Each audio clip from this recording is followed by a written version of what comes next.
my laptop device, which is the electronic device that I'm using. Welcome, and we're going to proceed with the meeting shortly. We'll have to start it as we normally do so. The Sergeant at Arms.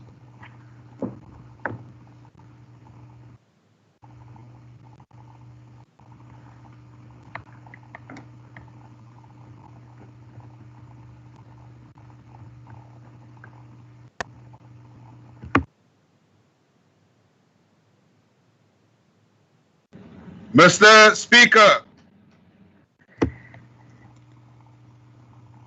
Honorable members, let us pray. On Machtechechot, where you have called us to govern this province, we ask your help to make decisions and laws that will help, that will be just and will promote the interest of our people. On Machtechechot, ons bid dat u gedrende ons vergadrings, ons dien tegen wysheid sal gee en ons motiewe suiwer sal hou, en dat u ons sal help om ons tekortkominge te oorkom en al ons besluite aan u op te dra. Sikelela Nkosi ilizwe lethu nabantu balo. Umisele Nkosi ukulunga kwiphondo lethu. Nkosi sikelela iAfrika. Gcina abantwana bayo. Usikelele Nkosi inkokheli zayo. Inike uxolo Nkosi iAfrika. All this we beg in your most holy name. Amen. Order, honorable members. I trust that everybody has been connected to participate in this sitting, including myself, who struggled to connect with my voice. I could hear everybody, but I could hear myself, but I could not hear anyone from the House. In this sitting of the Western Cape Provincial Parliament, in terms of rule number 1A of the standing rules, with all our members in remote attendance by electronic means, the Western Cape Provincial Parliament remains fully operational, with members doing constituency work to assist the general public in whatever way possible, as well as our committees playing their oversight role in an effective, efficient, and transparent manner.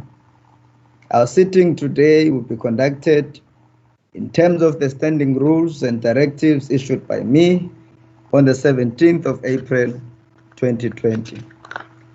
Honorable members, please allow me to highlight some of the important directives in this regard. The Secretary and his administration will ensure dedicated technical support at all times during the sittings. The quorum requirements for sittings of the House as provided for in the Constitution and the standing rules. Unless there is an indication of unanimous concurrence, voting will take place by members present and entitled to do so, to cast their votes by clearly identifying themselves to the presiding officer, verbally expressing their vote. Members who are present have all the privileges and immunities imparted by law. Members who are considered to be out of order by the presiding officer, microphones will be muted and called to order. Attendance of members will be recorded by the Sergeant at Arms. In instances where these directives do not cover a particular eventuality, the standing rules must apply. In instances where the rules cannot be applied, the ruling by the presiding officer is final. Members, honorable members, all microphones have been muted. You are requested to only unmute your microphone when you need to raise a point of order in terms of the standing rules. You should then first state your name and your surname in order for the presiding officer to recognize you. When you speak, please ensure that your mic is unmuted. And when you are done speaking, please mute your microphone. Members, Honorable members, the media have also been granted access to this MS Teams meeting as guests of the WCPP. Members of the press may, however, not use the chat room, speak or activate their cameras whilst the sitting is in progress. For the purpose of this meeting, and as this is our second sitting of the House via Microsoft Teams, I am requesting that members are sensitive to the language, and obviously we understand that we've got 3 official languages in the province, but since there is no interpretation services available today for this sitting, the Secretary and the ICT component are continuing to explore options for translation for future sittings of the House. As ruled by the presiding officer in the sitting of the House on the 23rd April 2020, also here in this platform, you will recall my ruling on that there will be no interjections that will be permitted during the debate. In this regard, I also wish to draw your attention, honorable members, to Rule 40 of our standing rules. And that brings us to the interpellations, which is, there is one interpellation order, honorable members.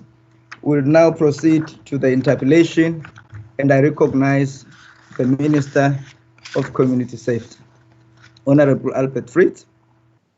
Thank you, Mr. Speaker. And I also want to say thank you to the Honorable Brett Herron for the question. The Western Cape government has entered into an agreement with the City of Cape Town to train and employ additional law enforcement officers, which are to be deployed to the high crime police precincts. And I think that's an important point to note. Currently, 420 law enforcement officers have been appointed and have received the required training, which includes training in the role and functions of a peace officer and traffic warden, the use of firearms, the stop and approach training, docket and statements, radio procedures, pattern use, pepper spray use, etc. Training of further law enforcement officers at the Metro Police Training College has been suspended and will resume post the lockdown. And I'm sure all of us and the honourable member is aware that we are in a lockdown at the moment. The law enforcement officers were originally deployed to Delft, which is one of the 3 high crime areas. The deployment to another 2 areas was due to begin in March. However, owing to the introduction of the lockdown, the law enforcement officers have been deployed to assist the South African Police Services with the enforcement of the lockdown regulations. Honourable Speaker, the LEOs, and those are law enforcement officers, have been deployed throughout the following metropolitan areas like Milnerton, Delft, Khayelitsha, Wynberg, Bellville, Nyanga, Lentegeur, Cape Town, Strandfontein, and safe spaces like Wingfield, safe space, and Fourie. Their work has resulted in the following, Honourable Speaker: number of houses searched, 292. Number of persons searched, 5,490. Number of vehicle stops, 2,106. Number of arrests, 37. So you see, the idea is not always just to arrest people, the idea is to correct people's behavior, Honourable Speaker.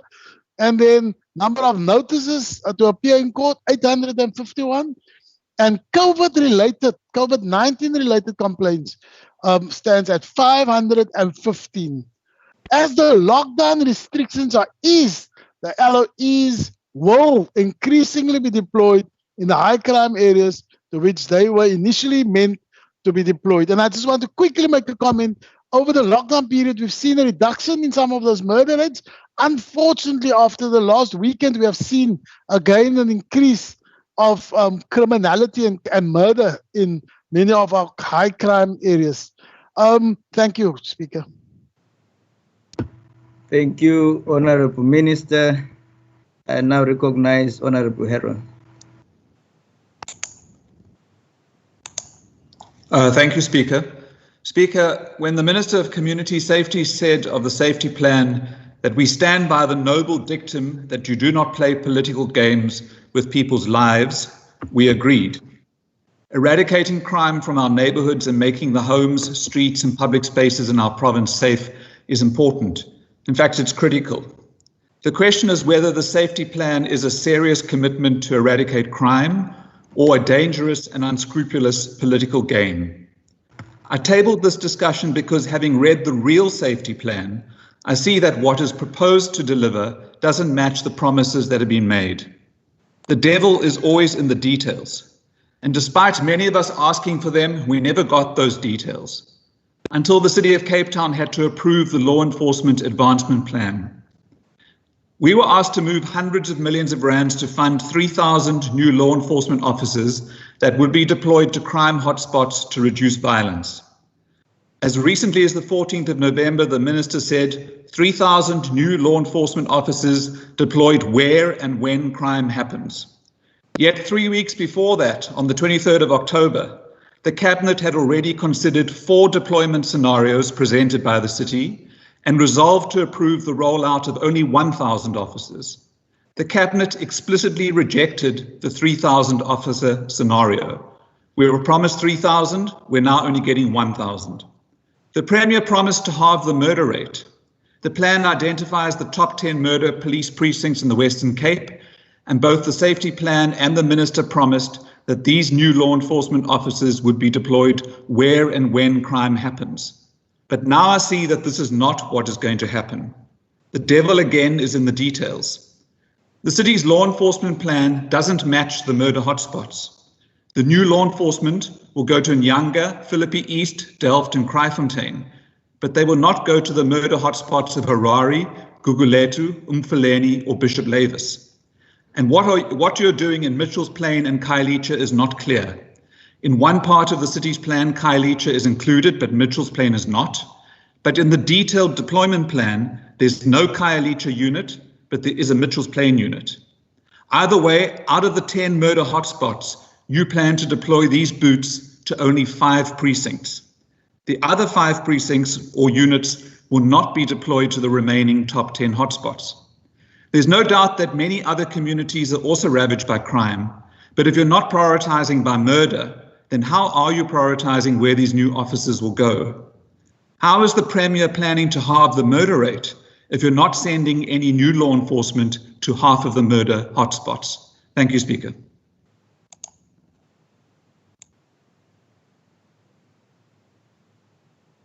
Thank you, Honorable Heron. I now recognize Honorable Arlen.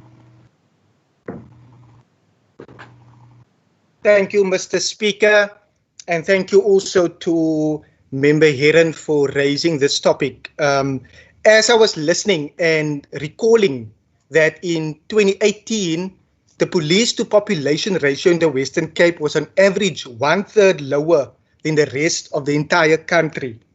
I do know that we have an issue with regard to under-resourcing, but if I listen to the member, it appears as if this safety plan is the silver bullet. We've never said it's going to be the silver bullet, but it will play a role in order to assist SAPs. And obviously we know that focusing exclusively on law enforcement to reduce crime and make communities safer is obviously insufficient. It needs that whole society approach. But to get back to the topic, in 2019, a parliamentary question by the DA revealed that the number of police reservists in the country have declined by 86% since 2010. Reservists has experience to combat the spate of lawlessness in our communities, and that is obviously an issue that we've been driving in order to address it. Yet, we do know that Minister Fritz has spoken extensively regarding the decline of safety officers in the province and of SAPS members. And the Western Cape Safety Plan, I believe, is an integral part to the strategic plan for the Western Cape government, and it's worth every penny of it. let us not forget that Cape Town is regarded as a city that is facing enormous gangsterism and drug abuse issues. But to say that the safety plan is going to, or to make the issue that the safety plan is going to fix everything, that is the wrong perception that is being created, as we do know that we are in a state where SAPS and the City of Cape Town law enforcement and various stakeholders need to play a role. So yes, every bit of progress, and like the Minister said, the law enforcement officers that has already been rolled out should be welcomed in this regard, because it plays a role in the interest of the safety of every Western Cape citizen. Thank you, Speaker. Thank you, Honorable Allen. I now recognize Honorable Kama. Thank you, Speaker. Speaker, when this plan was announced, one of our primary concerns was that it was a metro-focused and totally ignored other municipalities, especially the small ones. If we are to use the current dispensation of the lockdown, the outbreak of COVID-19 has exposed the disparities between the rich and poor communities. It is like a survival of the fittest. While the City of Cape Town is given all the resources for the Western Cape Safety Plan, smaller municipalities do not get any support, and as a result, they find it extremely difficult to enforce the regulations. It is not surprising that municipalities like Witzenberg are on a rise in terms of their positive cases in a short time. This is not only because of our failure to trace those who have been in contact with the positive cases, but it is also due to their low numbers of law enforcers. It is also the situation in Cedarburg, where the municipality is having difficulties to handle the influx of seasonal workers during this season.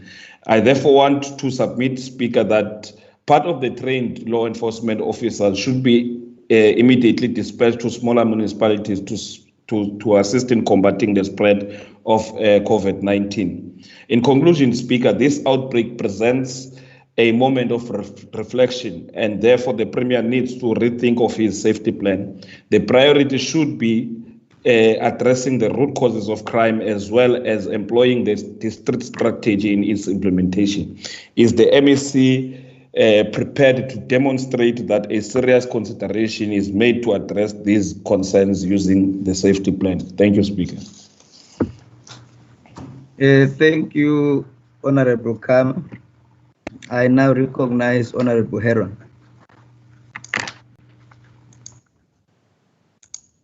Thank you, Speaker. Speaker, I think it's important that we look at what desperate communities are actually getting by way of crime fighters. 1,000 law enforcement officers being sent out onto the front lines of half of the city's most violent crime precincts. Their task is to halve the murder rate, but these officers are actually only learner law enforcement officers. They will be deployed after having undergone a basic training, which includes peace officer training, a traffic warden certificate, and training on the City of Cape Town's bylaws. Later, in groups of 125, they will undergo a further 5 weeks of training, and it is only then that they will begin to get basic firearm training.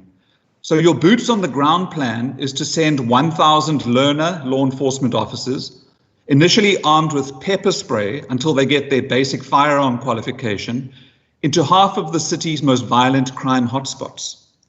And what will these learner law enforcement officers be doing?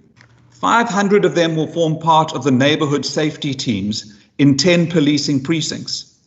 Now, according to the city's annual police plan, the neighborhood safety team's functions are to build relationships with communities, assist communities with social service interventions, and uplift communities by providing support in reporting matters. So where's the crime fighting? So, Speaker, I've been concerned about the glib handling of this plan and the obscurity of the detail, but now I see why that was needed. The detail had to be hidden so that no one would see the level of deception about one of the most critical issues affecting the lives and prosperity of the people who live under threat of death every single day. I think the final indicator that this is not a real safety plan is the deployment of 100 of these learner law enforcement officers to the anti-land invasion unit. How will that reduce the murder rate? I'm interested to know. The Red Ants or the anti-land invasion unit has nothing to do with violent crime or halving the murder rate.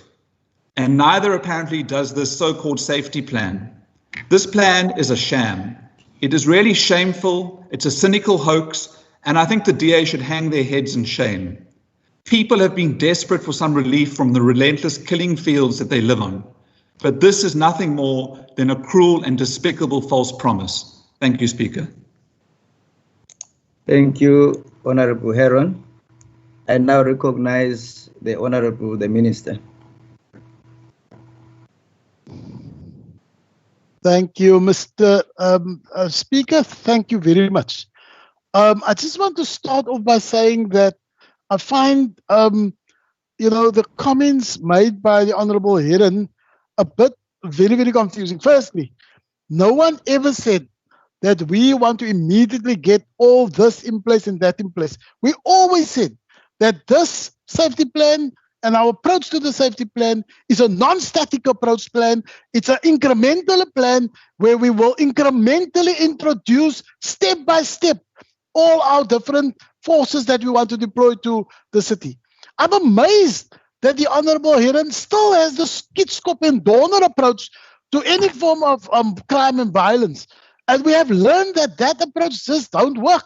Let us look at getting our communities back, saving our youth, and that's why our law enforcement and whatever he calls them learners, that's the reason why they are also trained to be community developers. They must assist youngsters from diverting from crime. But let me make a very interesting comment, and let me remind the Honorable Heron that the lockdown and the COVID-19 has more than half reduced the murder rate. We didn't need a safety plan. It was reduced by the COVID-19 and more than 60% reduction in murder over the period. So it's just an interesting comment, and it's a kind of a by-the-way sideline comment. The other interesting point I want to just speak to when the Honorable Heron speaks is that he's the first one to suggest it's not that it should not be a political plan, but he's politicizing the plan. Our problem is boots on the ground, as the Honorable Regan stated, and all we asked and what the police is welcoming is our assistance in supplementing those boots on the ground, augmenting those boots on the ground. Those are the points that we are making.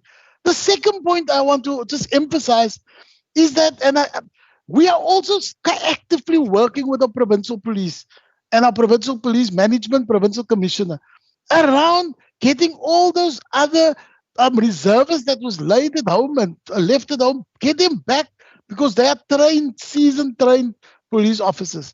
And I think it's an important point to just remind the Honorable Heron about. We want to also say that we will continue, and I really want to say thank you to Honorable Kama for having a far more, proactive and a far more progressive approach in that, of course, the program will always be at this point where more than 70% of murders historically happen.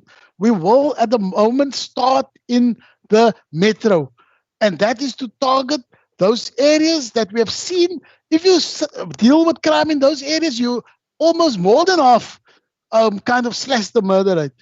The other interesting point about what he's saying is that we have engaged all municipalities, all district municipalities and B municipalities, and gave them a database as the Department of Community Safety of all the trained peace officers, also Chrysalis graduates in those areas that can be and who are available to be usurped, to be taken up, to assist with the boots on the ground, specifically, Honorable Kama, to help with the current lockdown regulations and social distancing so that less people get infected.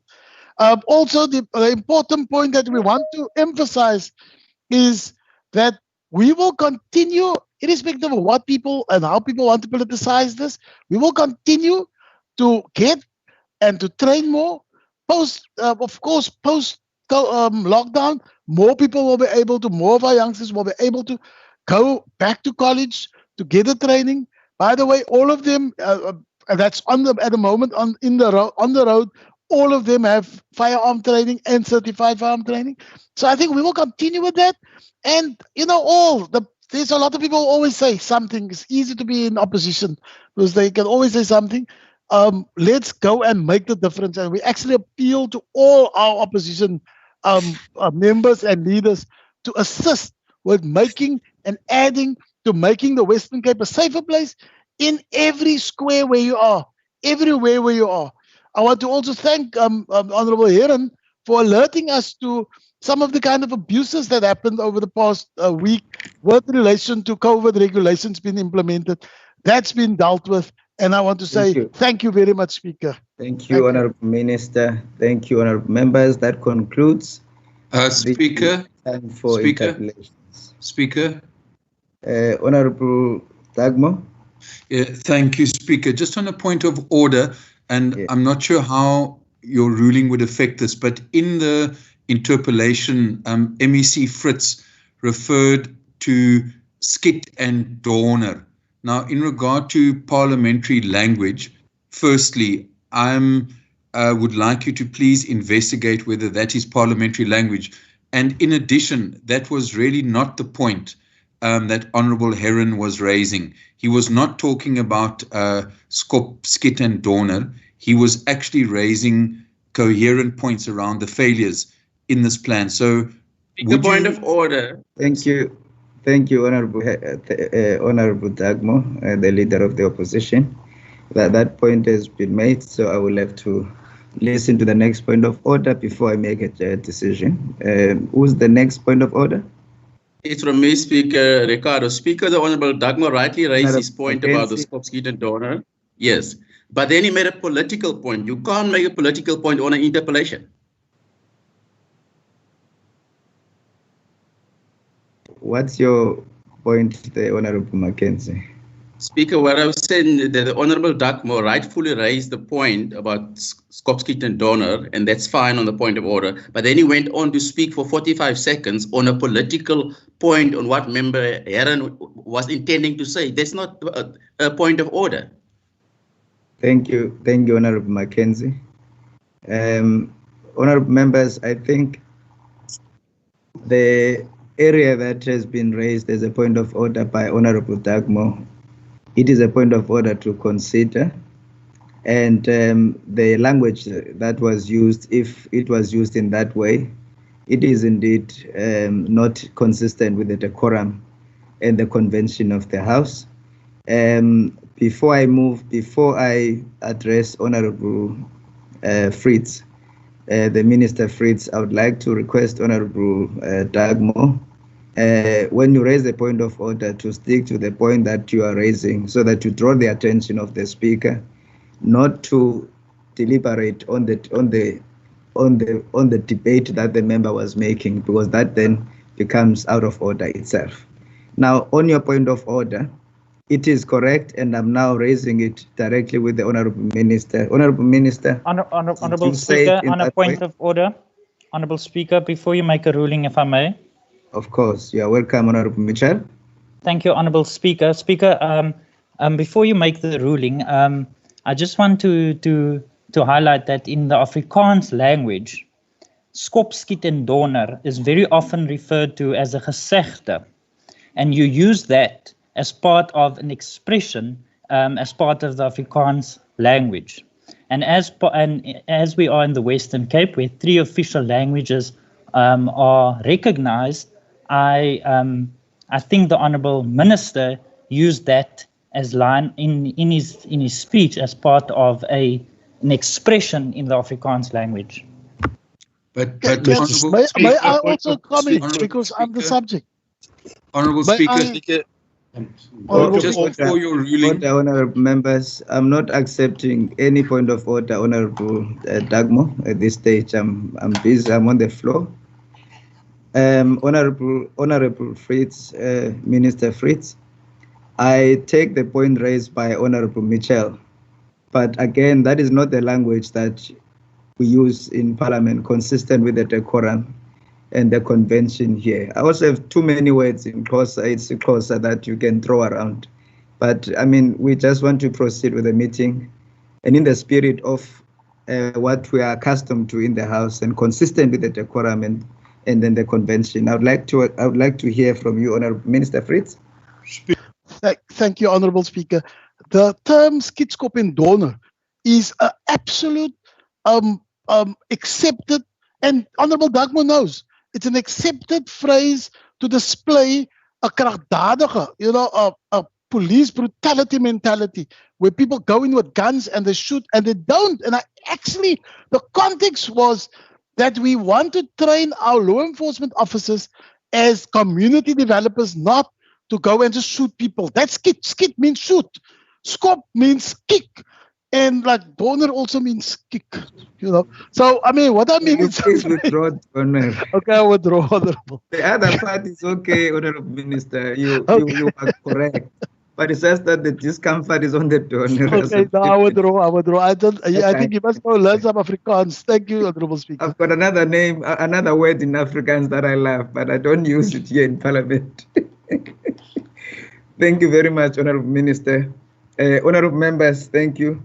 The next matter is the questions for oral reply. There's a question by Honorable Porter to Honorable Minister Bredel.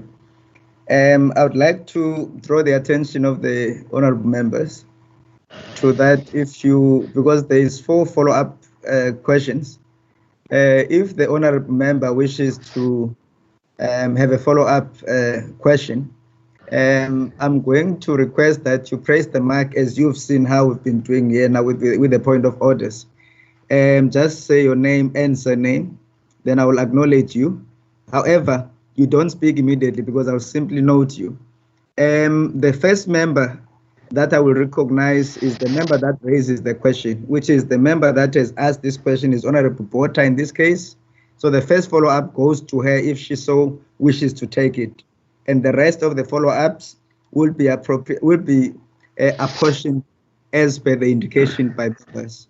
I hope members are with me in that regard. Are we all happy, honorable members? Speaker, thanks. Thank you. Thank you, Chair. Thank you, Honorable Porter. May I now request the Honorable Minister Bredel. Thank you, Honourable Speaker. Thank you to the Honourable Member for the question. The reply to the question: since the ANC took control of Cedarburg Municipality, 2 senior managers have vacated their posts, namely the Municipal Manager and the Chief Financial Officer. The B part, no senior managers' appointments have been made by the Council. According to the municipality, the recruitment and selection process had commenced. However, due to the restrictions imposed during the lockdown, the requirement and selection process could not continue, and continuation thereof will be dependent when it is permissible in terms of the regulations published in relations to COVID-19. The second part, according to the municipality, it had placed advertisements in national newspapers after receiving approval by council to fill the vacant post. As to whether the correct advertising procedures was followed, this can only be determined once the municipality has submitted its report as to the appointment process and the outcome to myself as MEC of local government in accordance with the regulations on appointments and conditions of employment of senior managers published as GNR 21 in the Government Gazette 37245 dated 17 January 2014. The third part of the question, as indicated, the appointment process to fill the vacant senior municipal managers appointments has not been finalized, and therefore it is only at the finalization thereof that the determination will be made as to whether due process was followed in any new appointments. Thank you, Speaker.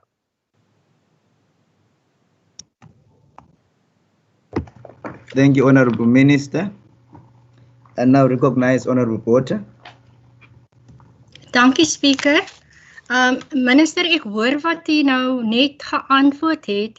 Ek wil net weet of die minister dank die huis kan inlig of daar enige aanstellings was van persone wat van onder 'n wolk van of korrupsie of skuldig bevinding aan ongeruimdhede vanuit ander poste beklee of by Cederberg of ander munisipaliteite nou weer aangestel is in senior poste by Cederberg munisipaliteit vanaf die ANC die regering daar oorgeneem het? Honorable Porter, before the minister responds, I've made a special plea right from the outset so that we deal with the language question. I would very much like all members to use, the honorable members to use their language of choice. But for the statement that you have raised, there are and could be members who are disadvantaged in hearing what you have just said. And for that, I would like to request that you, if you don't mind, honorable member, repeat what you've just said in English. Speaker, may I address you on this issue? Of course you may, honorable member. I have prepared myself in my first language, and for me to translate it now is going to be difficult. I understand, honorable member. I'll give an exception to that with the approval of the House. I do hope that members of the House understand. And please forgive me, honorable members, for the purposes that the member has just indicated. I would really like to request that we proceed. Honorable Minister. Thank you, Honourable Speaker, and thank you to the Honourable Member. I'm going to try and respond in English, and I think most people will pick up. Honourable Members, if a position was filled, it could have been a temporary, in other words, a 3-month position. That they will also need to send to me, and I will deal with that as soon as we get it. We've got a very thorough process to work through the applications. We will rather spend longer time on it, but we will see to it that any appointments will happen within the regulations. In the past, we had, I think, 4 court cases on appointments, and we've won all 4 on them because we're very strict to stick to the rule of law. As long as appointment is made within the rule of law, we've got no problem with that. I also put it to the municipalities that they can anytime invite my department to come and explain to them the legal framework within which it must happen, and we will work with the municipalities. So currently I haven't received any request yet, but if they make use of the provisions within the law, they will also need to send it to me. I think COVID has delayed some of the processes, but we'll keep a close eye on that. Thank you, Speaker. Thank you, Honourable Minister. Is there any other follow-up, honourable members? Member Botha. Honourable Porter, please proceed. Speaker, I'm going to try and attempt to do this in English. I just want to know from the Minister, he has indicated that 2 senior officials has left the municipality. I want to know whether there was a severance package and what was the rand value of it. Thank you, Honourable Porter. Honourable the Minister. Honourable Speaker, to the Honourable Member, I think that's more new question, but I don't have that information. We've picked certain things up within the newspapers, but I don't think it's a place for speculation. I will ask her to put that in writing to me, and we can request the municipalities the facts around this, and then can debate the facts. Thank you, Honourable Minister. Is there any other follow-up, honourable members?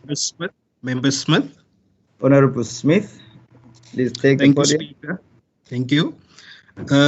I would just like to say that yes, indeed, 2 senior management officials did resign in Cederberg municipality. Can the MEC just indicate to us and confirm if this process was correct? That all municipalities should adhere to, and is he not finding the the questions of the member but fishing and futile in this regard, and then that given that vacancies could not be filled during the COVID-19 regulations, and what support did the MSC's office give to this municipality to it functions optimally? Thank you. Thank you, Honorable Smith. Honorable the Minister. Struggled to get the question, but briefly, I think I've answered most of the question.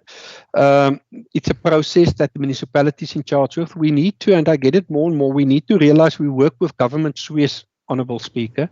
The municipality government swear, and they need to follow their processes. We've got an oversight role on that, and a very strict one, and we will follow our process, but we await for them to follow their process. We offer to all the municipalities the assistance they need if they want to make use of it. We cannot enforce it onto them, but we do have a very solid legal team that can support them. I'm comfortable that the municipality, they don't have a decision on this. They must, after appointment, send me the whole process from scratch, what they followed from the advertisement, and we will go through that like we've done with all other senior appointments, and then it will be the right time to comment on this. For any member of parliament asking questions like this is acceptable for me, because you've got an oversight role, and if you're worried about things that can happen, but I must put it, Honourable Speaker, to you that currently our municipalities struggle to get the right information because everybody is running around because of COVID. We're all a bit in the municipal space on the back foot. The municipality's first priority now is to see to it that poor people get services and that poor people get food to eat, etc. And they're very busy with that process. And I want to ask the House also to accept that and to work with the municipalities, and we can have our political spats later on, but we need to support our municipalities in this very difficult time. Thank you.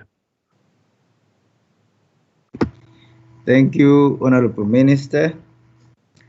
Honourable members, if there's no other follow-up question, that concludes the questions for oral reply. And now we go to the member statements in terms of Rule 145.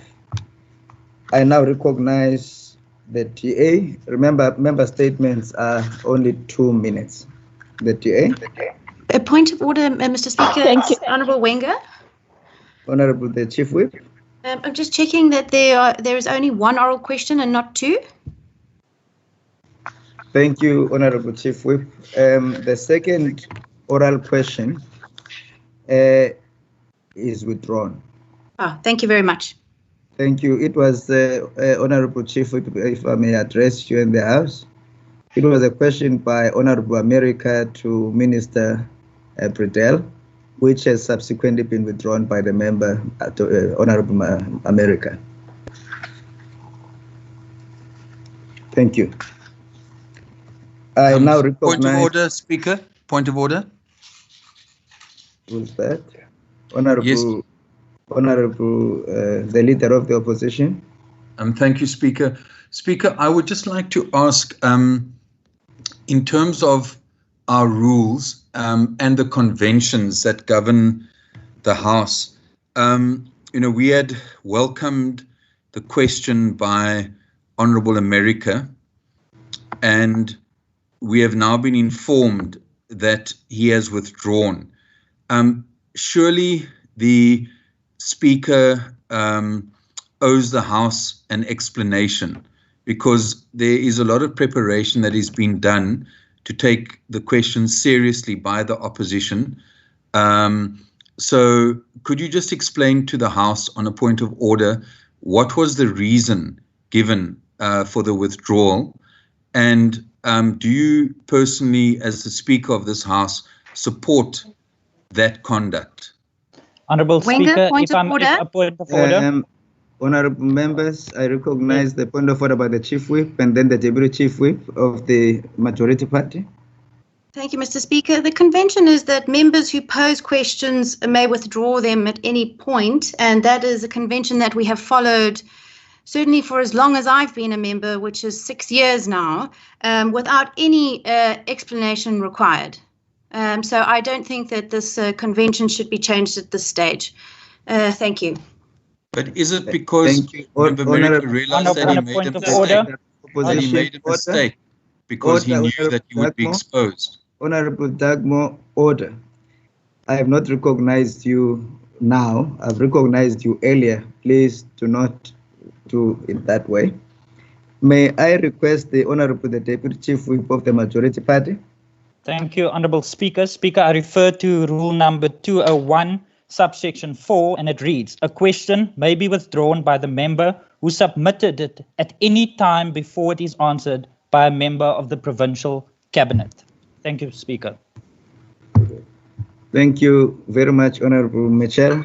And in that, I then make my ruling as follows.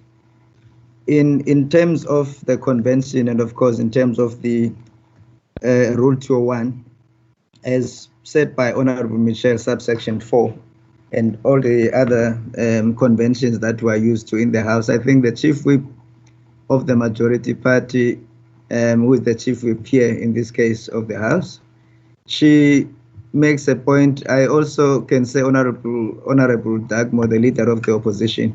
Fortunately, both of us, in fact, all of us have been here, even in the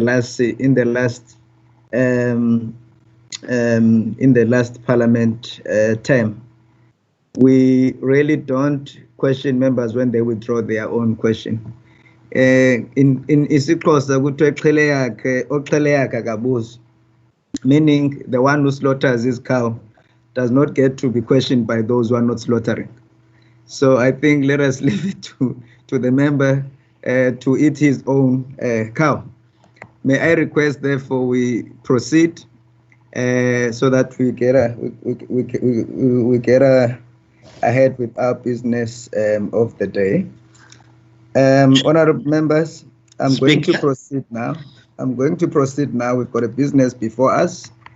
I'm not taking any point of order on this matter. It is clear. Go and read the rules. Now, member statements. I recognize the Democratic Alliance. Thank you. Thank you, Honorable Speaker. Okay.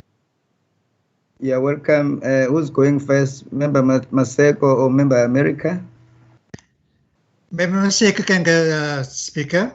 All right. Honorable Maseko, please proceed. Thank you very much, Speaker. Honorable Speaker, we face a pandemic that will go down in history as one of the we face a pandemic that will go down in history as one of the greatest challenges of our generation. Extraordinary times require extraordinary responses. The province go above and beyond its core duties, setting new standards in this perilous. The Provincial Health Department has rapidly responded by conducting prioritized, effective screening and testing across the province. Further brand new triage and testing facilities have been set. Our professional volunteers is well received with at least 1,150 volunteers on record. Another clear example of the province ramping up its effort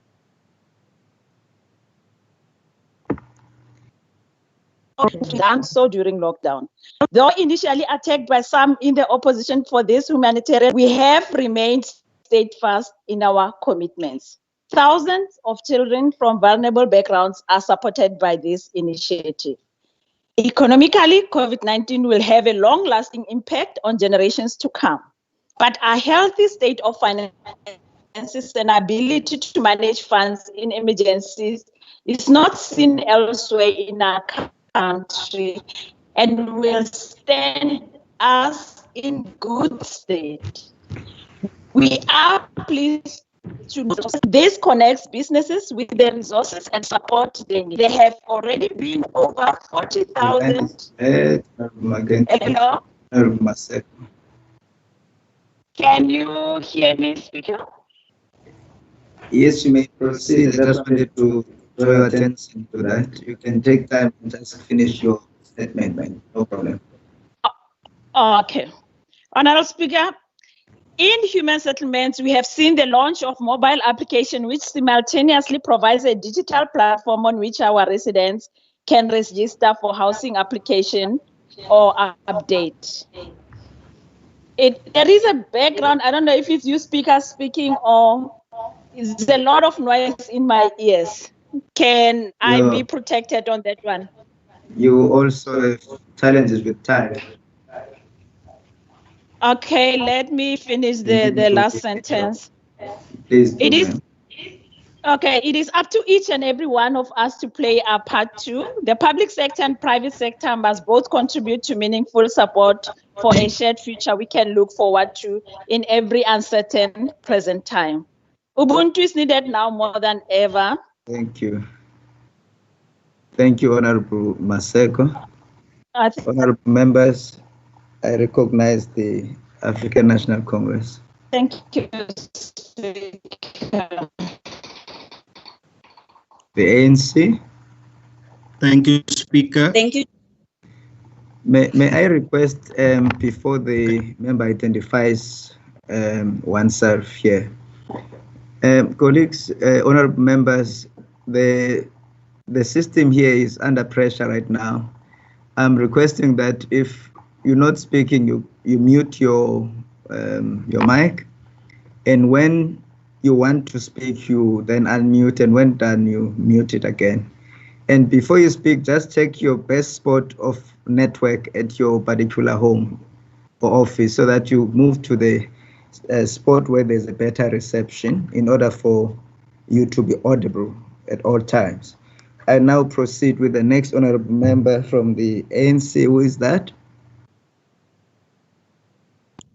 Speaker, I thought I heard Member Rachel, but I want to, can I proceed? Member Smith speaking. Please proceed, Member Smith. Thank you, Speaker. Speaker, ever since the first announcement of the city's intent to house the homeless people in Strandfontein shelter, which later became known as a concentration camp due to its living conditions, the ANC voiced its discontent and suggested a decentralized approach to house the poor in various unused municipal buildings and community halls. Following the scathing findings by various bodies, including Doctors Without Borders and the Human Rights Commission, the city has taken a decision to close down its concentration camp with claims that it will be empty by the 20th of May. The site costed taxpayers approximately 32 million rand per month for food, ablution facilities, and medical. We should also add the law enforcement officers stationed at the site. The city's approach lacked the appreciation of inter-party and intergovernmental coordination in the fight against COVID-19, as we have seen at national government level. As a result, millions of taxpayers' money have gone to be fruitless and irregular expenditure. By the importance of being cost-effective and avoiding fruitless and wasteful, unauthorized and irregular expenditure in relation to all types of procurement has been highlighted in the PMFA and the MFMA. The Auditor General and Provincial Government should investigate this procurement. Thank you, Speaker. Thank you, Honorable Smith. I now recognize the Democratic Alliance. Thank you, Speaker. Honorable Speaker, at the Portfolio Committee meeting in Parliament on the 30th of April, National Treasury revealed that it predicted that between 3 and 7 million people will lose their jobs due to the protracted lockdown. Despite this dire prediction, the Departments of Small Business and Tourism persist in using race-based policies as a criteria in deciding who is eligible for financial relief. It is unconscionable for government to cherry-pick who is deserving of assistance based on a set of arbitrary criteria. The DA will not stand by while this crisis which affects all South Africans, be used to divide our nation.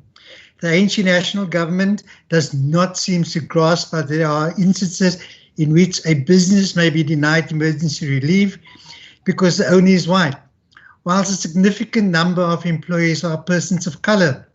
Mr. Mboweni prudently stated that he cannot support a policy position that excludes some people based on the color of their skin, this coming directly from the government who denies relief based on the owner's pigmentation. This begs the question, Honourable Speaker, is the national government functioning as one to overcome the COVID-19 epidemic, or is it acting separately towards a political agenda? We need to be concerning ourselves with the people whose families will be denied an income and who will face incredible hardship and hunger if national government pursues the race-based agenda, resulting in the increase in poverty, which will have a rollover effect such as homelessness and crime. For the ANC government to play race politics at a time like this is by its own standards very low. To ask someone's race before deciding whether they are worth rescuing is something we never thought we would ever see again in South Africa, and it's a sad reflection of the apartheid regime we fought to overcome. Furthermore, Speaker, it is a terrible indictment on the ruling party that they have to be taken to court, to be forced to serve and protect all the citizens of this country. In conclusion, to paraphrase President Ramaphosa, we are a government that puts the life and dignity of our citizens first. Speaker, may we all truly uphold this constitutional obligation. Thank you, Speaker. Thank you very much, Honourable Member. I now recognize the EFF. Thank you, Speaker. The Economic Freedom Fighters calls on the Western Cape Provincial Government to take responsibility and blame for the increase in the domestic spread of the COVID-19 transmission within the Western Cape, especially those that occurred in the shopping malls. This follows the earlier statement by the Western Cape Minister of Health, Norman French Mbombo, that people must not wear face masks when going to the supermarkets as they are ineffective, unnecessary, and real cause of the fast spread of the virus. This ill-informed statement was uttered irresponsible despite lack of research globally to support its substance and factual basis. In fact, the opposite view was shared by the world at large. This statement originates from Dr. Mike Ryan of the World Health Organization, who said it is as his own opinion and without any proven facts to that regard. When closely scrutinized in substance and form, this statement had nothing to do with the spread of the COVID-19, but was strategy to decrease the demand for medical masks by the public so that they can be reserved for medical practitioner only. This was then copied by the MEC and spread as a fact. The result of this statement by the Provincial Health Minister then resulted in the increase in the local transmission of COVID-19 cases in our supermarkets, where majority of people interfaced during the lockdown period. Had Minister Mbombo been diligent, properly advised, and rational under the circumstances, she would have known that cloth masks can be used by the public without putting a strain into the supply of medical masks, as cloth masks can play an important role in blocking the transmission of fluid from people that are affected with COVID-19 when they are coughing or sneezing around those who are not infected. In conclusion, Speaker, the EFF calls for the conduct of MEC Mbombo to be investigated, and where it is found that her statement was reckless and ill-informed, we call for proper disciplinary action to be taken against her. Thank you, Speaker. Thank you, Honorable Makamba Pocha. I now recognize the TA. Siyabulela, Honourable Speaker, Eddie Grant saying about Joanna, how she should have hope in circumstances, hope until the morning come, and our hope should be kept for the morning will come. Speaker, in these unprecedented times, hope is all that so many have. Siyazi, that during this time, and it should be highlighted, the inequality in our country, especially between the urban and rural divide, certainly deserves much attention in not just future planning way down the road, but immediately. The health and social impact on rural areas as a result of COVID-19 might be bigger than what is predicted. It is our fellow countrymen and women in these areas that are further from access to healthcare and social relief. We saw exponential growth in COVID-19 cases in recent weeks. Sincere thanks to the Cabinet and the Western Cape government for putting together a thorough and comprehensive integrated plan in place of which every sector were addressed. This pandemic does not distinguish between color or creed. We see businesses struggle, households struggle, job losses and uncertainty. Speaker, dit is nie 'n politieke saak hierdie nie. Hulpverlening mag nooit 'n politieke kleur kry nie, want almal sukkel. Thanks to businesses, organizations and sectors who have reached out and to whom our provincial government have reached out in this fight against COVID. Groot dank en waardering to our NGOs who have provided non-stop support and relief initiatives across, especially in rural areas where options are few. Sincere thanks for soup kitchen initiatives to every auntie in every street that took it upon herself to ensure that a family will not go hungry. Honourable Speaker, my name might not be Joanna, but I have hope. Hope in and beyond trying times at current. Hope of a nation that will come out stronger. Communities that now better understand each other, and communities that have proven these past weeks has indeed made us better together. I thank you, Speaker. Thank you, Honourable. I think what I'm going to do now is to look. There is 1, 2, 3, 4, 5, 6, 7 that must speak. Thanks, Honourable Philander. I'm going to request the good to come in. Honourable Heron. Thank you, Speaker. Speaker, the Director General of the World Health Organization said, political division is fueling the COVID-19 coronavirus pandemic.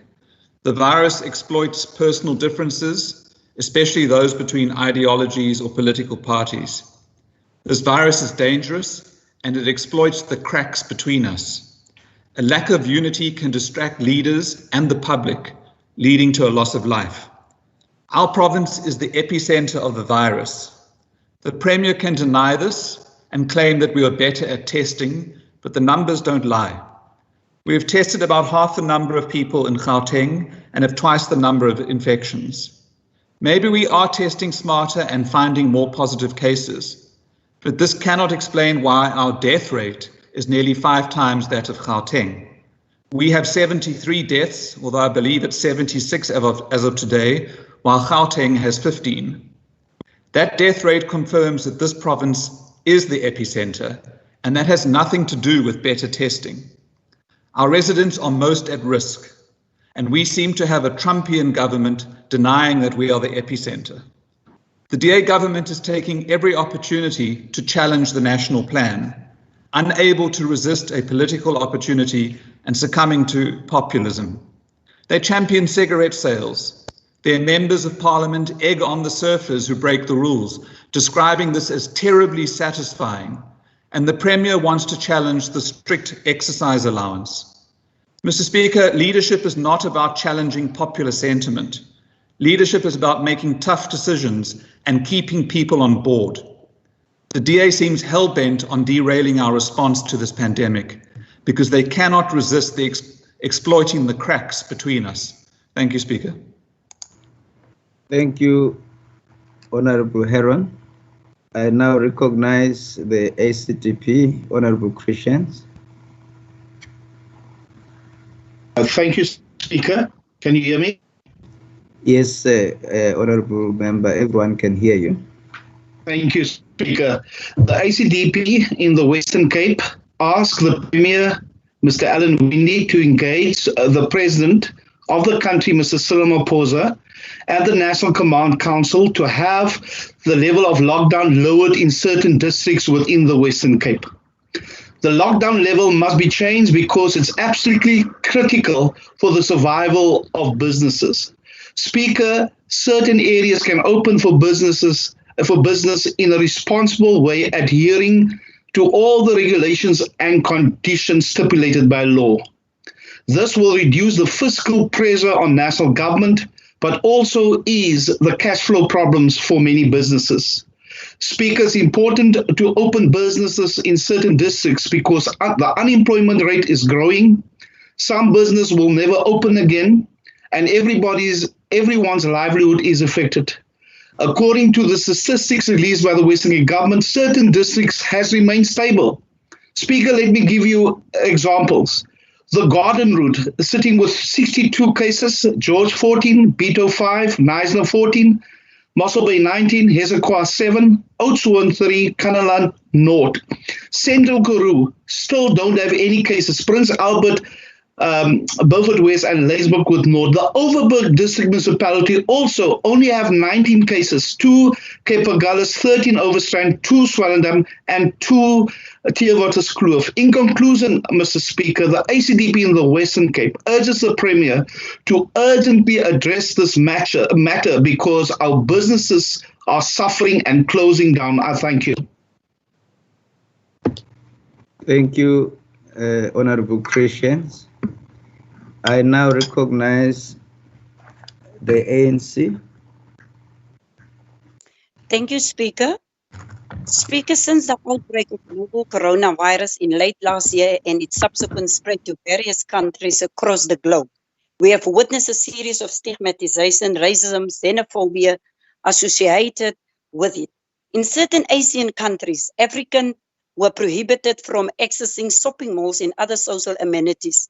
In various parts of the country, prison workers are denied entry to shopping malls and supermarkets due to fears that they may be carriers of the virus.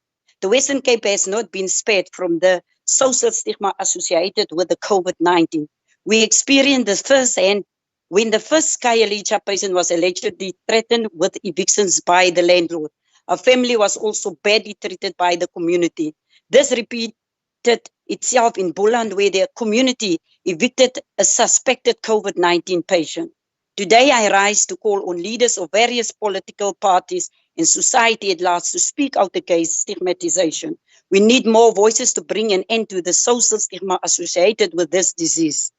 The government must also come to the party to protect the people. We need a public awareness campaign to educate the people about the dangers of stigmatization. Positive COVID-19 cases from hostile areas should be quarantined in government facilities and not in their homes, as per the current practice. Currently, the use of these facilities in the province is below 50%, so there is enough space. I thank you, Chair. Speaker. Thank you, Honorable Ben Fochen. I now recognize the TA. Honorable van der Westhuizen. Welcome, Honorable Member. Honorable Speaker, I pay tribute to each and every individual providing invaluable support to ensure that the food chain is uninterrupted during the lockdown as a result of the COVID-19 pandemic. I'm grateful to the farmers, farm workers, those working in packing sheds, in transport, in secondary food industries, and staff of wholesale and retail food stores. These brave South Africans put themselves at risk to ensure that the shelves are well stocked and that no South African with the necessary means will go hungry. In this time of lockdown, some even paid with their lives, such as the workers killed while on their way to a farm near the Dorings. I also wish to pay tribute to the numerous NGOs, community and faith-based organizations, donors, informal relief groups and activists that continuously step in to provide relief. Their contribution played an enormous role to stem a growing number of people going hungry.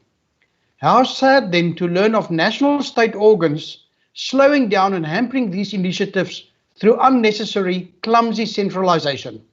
This serves only to increase the amount of time it takes to provide relief to those who need it the most. How sad then to learn that even some members of this parliament could not resist the temptation to exploit the situation for misplaced party political gain. I note this as members appeared on social media with National Minister Creasy, Deputy Minister Skwatsha and others handing out food arranged by the public service.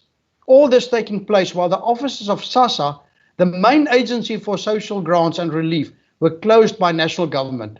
Nevertheless, the challenges The Western Cape has previously been described as a breadbasket of South Africa. It continues to be so. I salute those that ensure that our province again lives up to this impeccable standard, even during this pandemic. I thank you. Thank you, Honorable van der Westhuizen. I now recognize Freedom Front Plus. Thank you, Mr. Speaker. Thank you very much.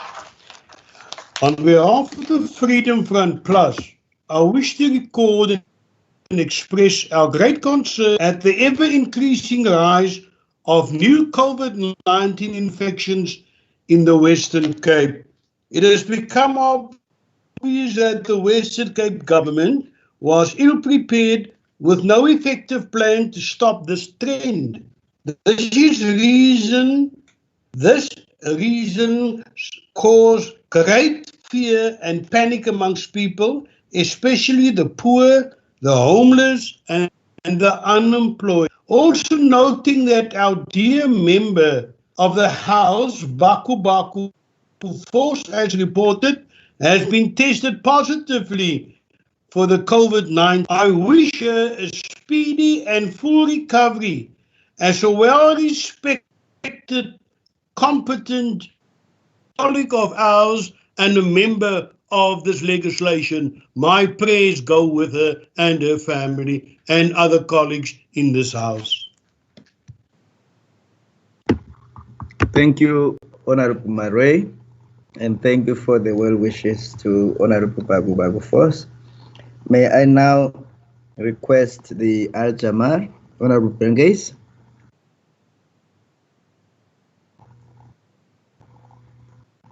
Honorable Brengais, you're not in the House? All right, let's proceed to the DA.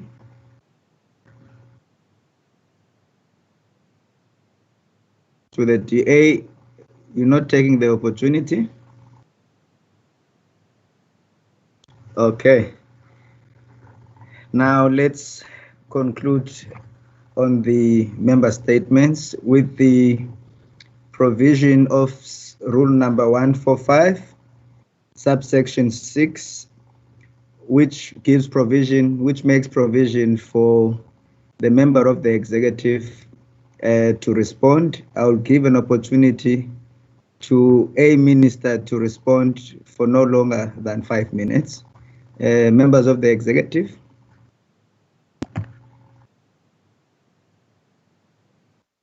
Honorable Speaker. Honorable member, who is that? This is Member Brengais from Al-Jamar. Sorry for, I think my microphone was muted. Oh, all right. Order, Honorable Brengais. Honorable members, I'm going to allow Honorable Brengais an opportunity and afford him to speak, and then after which then the executive will respond. Honorable Brengais. Thank you, Honorable Speaker. The Premier has estimated the amount of COVID infections to be in August around about 80,000 infections. This will be very devastating to the Western Cape with regard to funerals.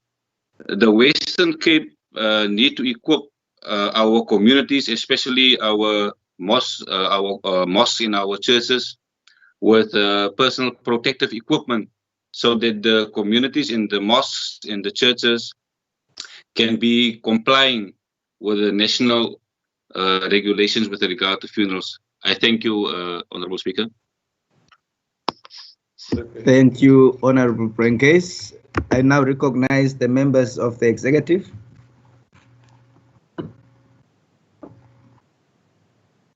No one to reply from the cabinet? All right.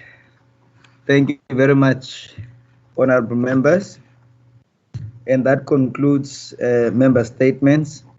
There are motions, and there is going to be an opportunity for the notices of motion, where the motions where notices have been made. And in that way, then I recognize Honorable the Chief Whip. Honorable Muriel Wenger. Thank you, Mr. Speaker. I move that the House debates the future of the Western Cape post the COVID-19 pandemic. Thank you, Honorable the Chief Whip. I recognize the Chief Whip of the Opposition, Honorable Lecker.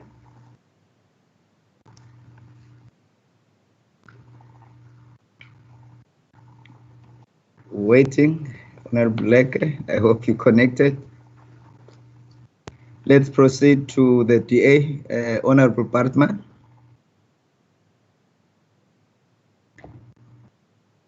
Thank you, Speaker. Okay, thank you. Thank Honorable you, Speaker. On behalf of the Democratic Alliance, I hereby give notice of motion that at the next sitting, this House debates energy security in the Western Cape. I so move. The member is on mute, Honourable Speaker. Oh, you talking about Honorable Leke, Chief Whip? Oh, Honorable Batman, is it muted now? Can you hear me? Yes, now we can hear you, Honorable Batman. Okay, I will repeat. Okay. On behalf of the Democratic Alliance, I hereby give notice of motion that at its next sitting, this House debates energy security in the Western Cape. I so move. Thank you, Honorable Bartman. I now recognize Honorable the Leader of the Opposition, Honorable Dagmo. Thank you. Thank you very much. Sorry, can you hear me? Yes, Honorable Dagmo, everyone can hear you. Okay. Thank you very much. I would like to move. I would really like to move, Speaker, that this House discusses the upsurge of racism in the Western Cape under the DA, and especially during the containment of the COVID-19 pandemic. I so move. Thank you, Honorable the Leader of the Opposition. I now recognize Honorable Mackenzie. Thank you, Speaker. On behalf of the Democratic Alliance, I move for motion with notice that the House debates the constitutionality, appropriateness, and efficacy of the regulations during the state of disaster and COVID-19 pandemic in South Africa. I so move. Thank you, Honorable Mackenzie. I now recognize Honorable Van Fokker. Thank you, Speaker. Motion with notice that the House discussed the fact that the Western Cape is the epicenter of the COVID-19 pandemic with the highest infection, people in hospital or ICU, and death rate in South Africa. Thank you, Speaker. Thank you, Honorable Van Fokker. I now recognize Honorable Kama.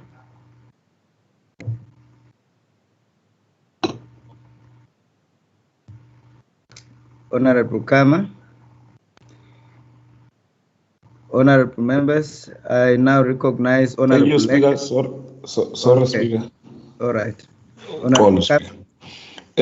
I move a motion with notice that the House debates the flaunting of COVID-19 pandemic emergency lockdown rules and laws by prominent DA politicians like the Cape Town Councillor Angus, who without a mask talks over open food for distribution, and the Stellenbosch Mayor Wilhelmina Peterson, who operationally meddled into food parcels. I so move. Thank you, Honorable Kama. I now recognize Honorable Leka. Honorable Leka, the leader of the Chief Whip of the Opposition. I now move to the Leader of the Opposition, Honorable Dagmo.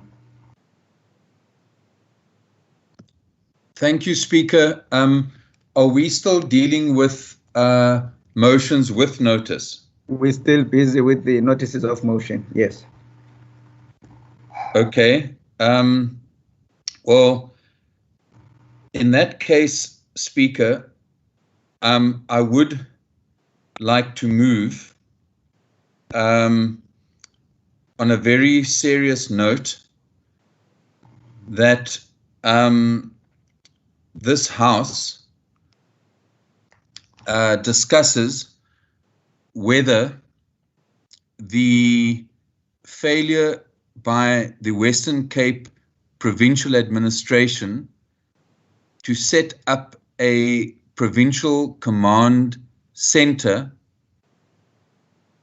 for the Western Cape and all the districts within the province has directly or indirectly affected our ability as a province to slow the curve and defeat the pandemic. I so move. Object, Mr. Speaker. Object. Objection. These are notices of motion. You can't object. Yeah, we can, because you just sit and think it out. Order, You didn't prepare anything. Point of order. Order, honourable members. The Chief Whip, I recognize you. Thank you, Mr. Speaker. I'd like to know whether Honourable Doug Moore's motion with notice has been tabled as required by the rules. It's not being. Honourable Chief Whip, if I may address you here, it is his name is on the list of the motions submitted for this purpose. Yes. However, Mr. Speaker, it's not just a question of names. We were asked to submit the actual motion in writing, like we would do in an ordinary sitting. Once the member has passed the motion, they're required to submit it in writing. So I'd like to ask whether Honourable Doug Moore has in fact tabled his motion with the institution as we were all asked to do. You and the Speaker. I'm sorry, Mr. Speaker, I'm being interrupted while raising a point of order. Honourable members, let us please restrain ourselves and allow the honourable members who are on the floor to proceed unhindered and motivate so that we are able to allow democracy to take place in the House. So there is a motivation as part of the question, which is fine. The Chief Whip is asking a question which is correct. And I would like to rightfully ask the honourable member who gave the motion to respond to that question. Honourable the Leader of the Opposition,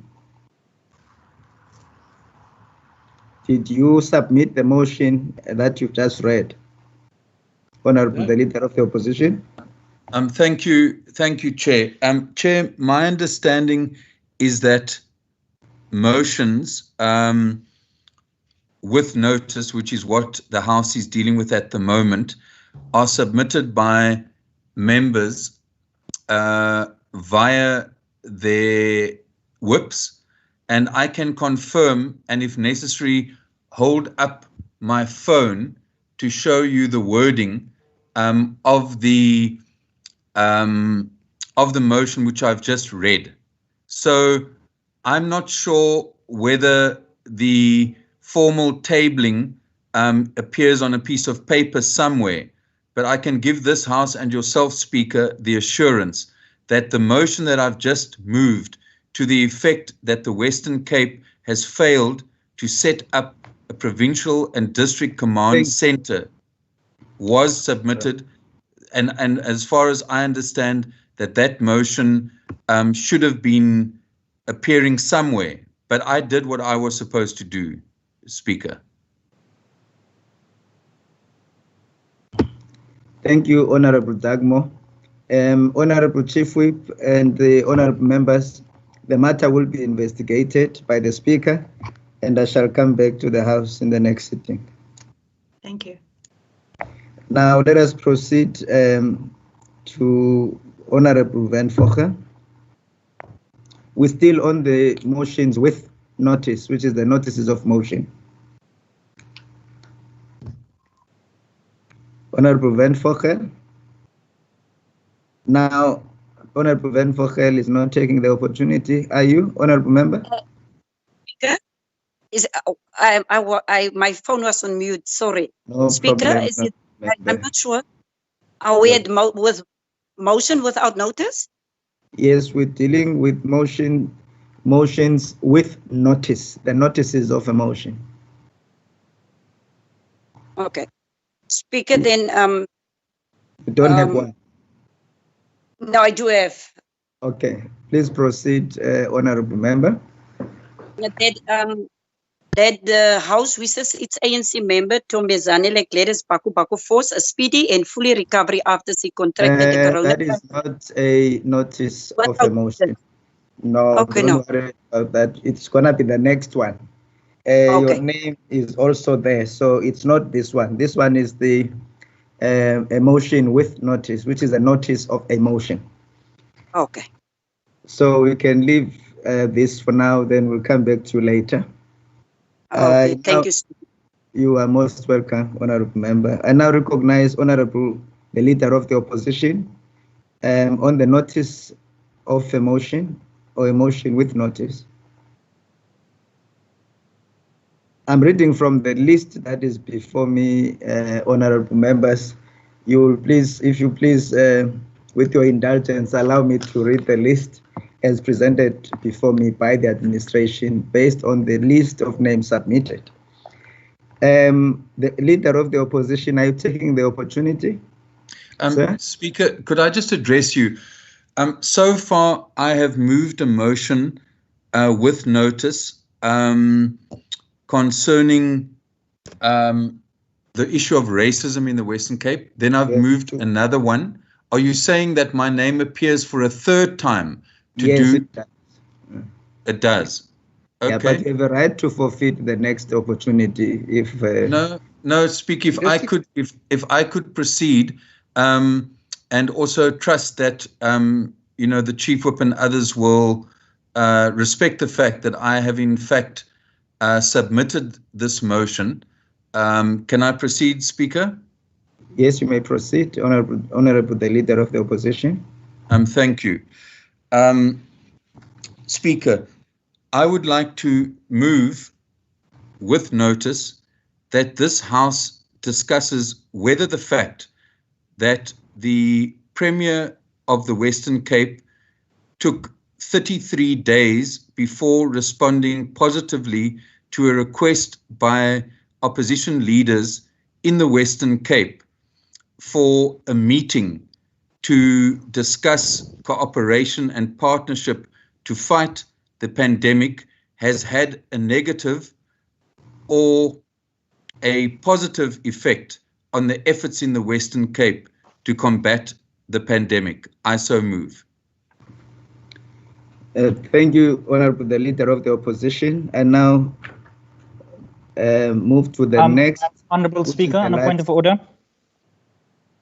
Honorable Michelle, what's your point of order, sir? Honorable Speaker, I'm rising on the same previous point raised by the Chief Whip, where there was a rule made or an instruction given that it needs to be tabled to the administration. Based on that, can I please ask that with your indulgence, consult the table staff to in fact request if it has been submitted. If it has not yet been submitted, then it cannot be passed as a motion with notice in this sitting. Hello. But can I address you on a point of order? Can I address you on a point of order? Honorable members, order. Honorable the Leader of the Opposition, I recognize you. Okay. Ons reg, maar as ons daarmee kan help, laat weet maar. Honorable Bredel, are you on the floor, sir?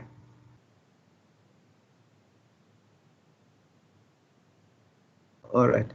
Honorable the Leader of the Opposition. We cannot hear you, Honorable Dagmar. I'm unmuting now. I'm unmuting. Can you hear me now, Speaker?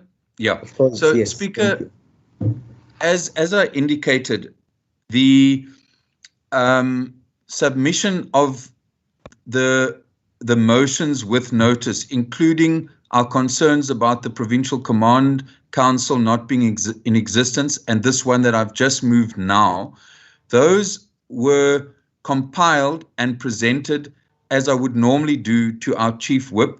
And my understanding is that those would have been communicated. So I'm not sure what list you are sitting with, because the Chief Whip seems to be sitting with another list which doesn't include the fact that I had the racism one. And initially I was under the impression that I only had to move a motion with notice concerning racism in the Western Cape. But then you called on me, and I was then under the impression that the motions that I'd submitted to our Chief Whip were then now on your order. And that's why I then did the motion on the Command Council issue, and now this one. So I'm not sure why I'm being questioned when, sorry? I'll help in this regard. Yes, thank you, Honorable Dagmar. I've got a list, Honorable members. I have a list before me of 12 notices of motions.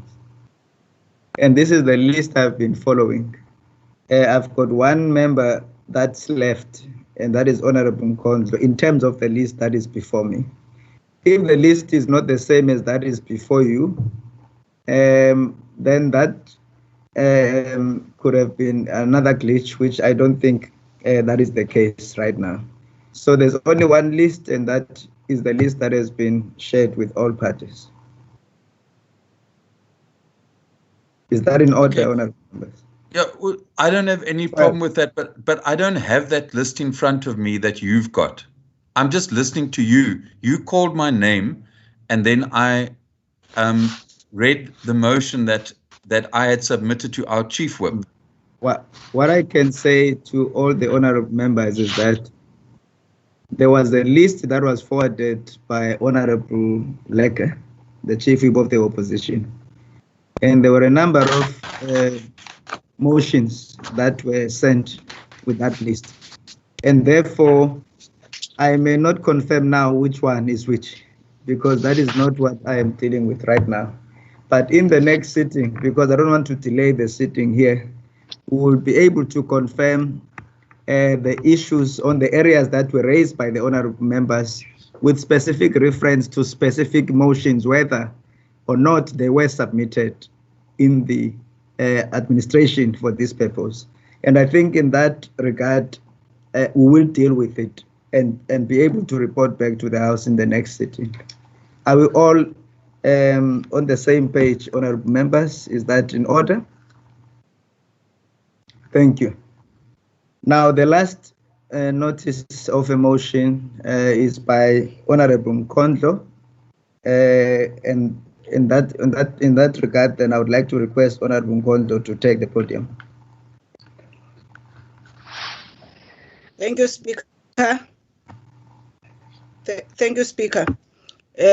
My name is Honorable Member Nomi Nkondlo, and I would like to move with notice that the House considers the concern of the high COVID-19 infection rates in the retail sector in the province, which has resulted in hundreds of retail workers contracting the virus in the line of duty, with some succumbing to untimely deaths. Further, the House considers that this exponential rise in cluster transmission is a glaring sign of non-compliance to occupational health and safety as a legal obligation of employers, and request that this House discusses the role of the provincial government in ensuring that industry adheres during this time in terms of workplace safety protocols, especially in the retail sector. I thank you. Thank you, Honorable Nkondlo. Honorable members, that concludes the notices of motion. I now recognize, in fact, we are moving on the motions. We are moving to the motions without notice. And the first honorable member on the list is Honorable Kama.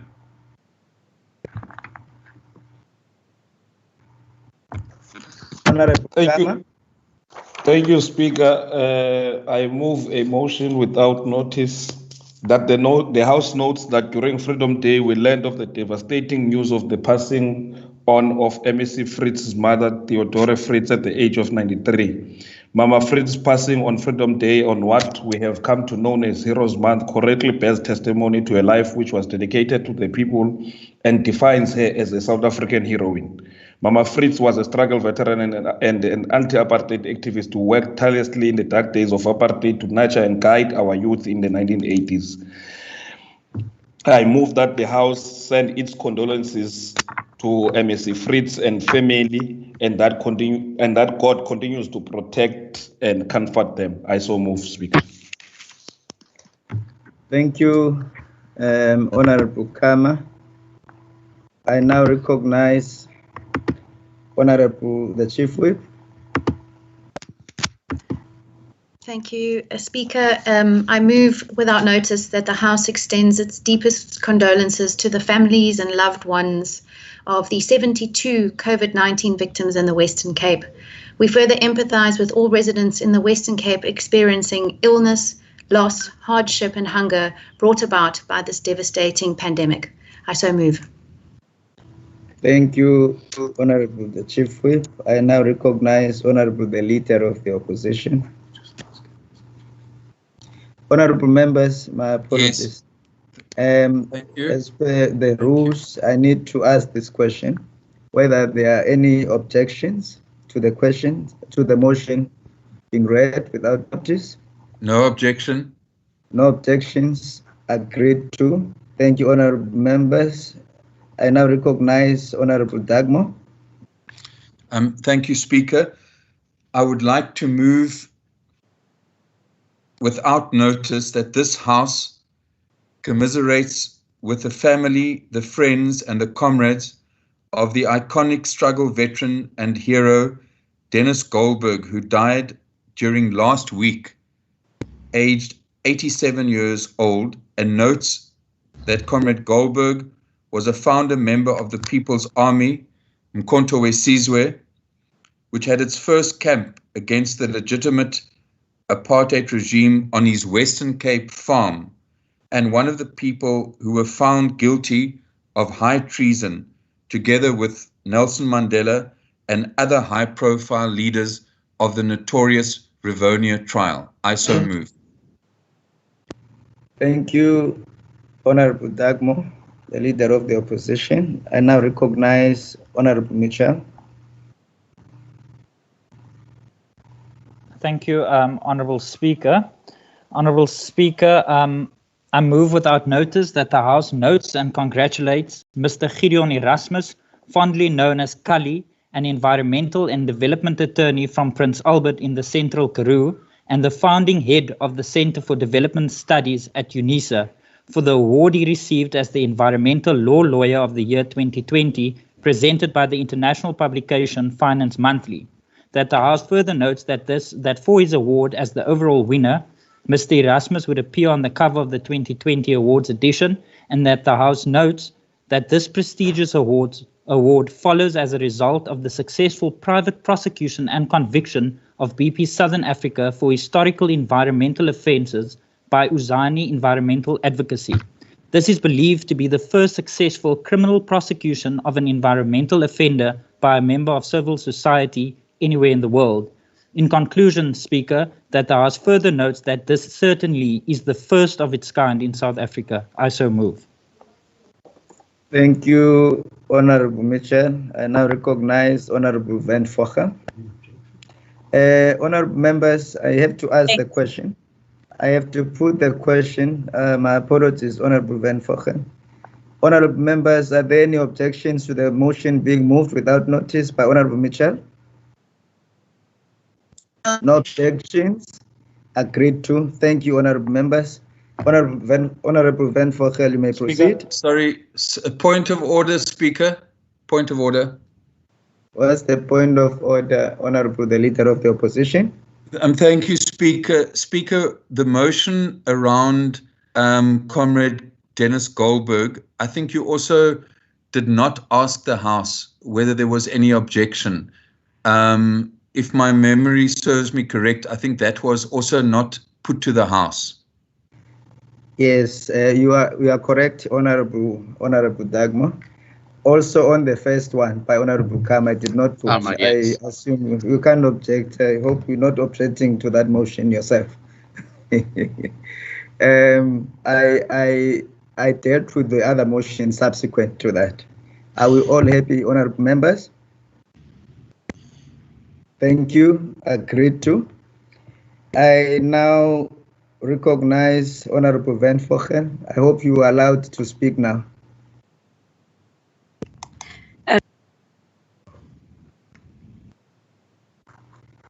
Honorable Van Vochen. Your motion Thank you, Speaker. without notice. Yes, ma'am. Thank you, Speaker. Speaker, I move without notice that House wishes its ANC member Tumbezane Lekledes Paku Force a speedy and full recovery after she contracted the coronavirus and are now hospitalized. I thank you, Speaker. Thank you, Honorable Van Vochen. Are there any objections to the motion being read without notice? No objection. Agreed to. Thank you, honorable members. We wish you well.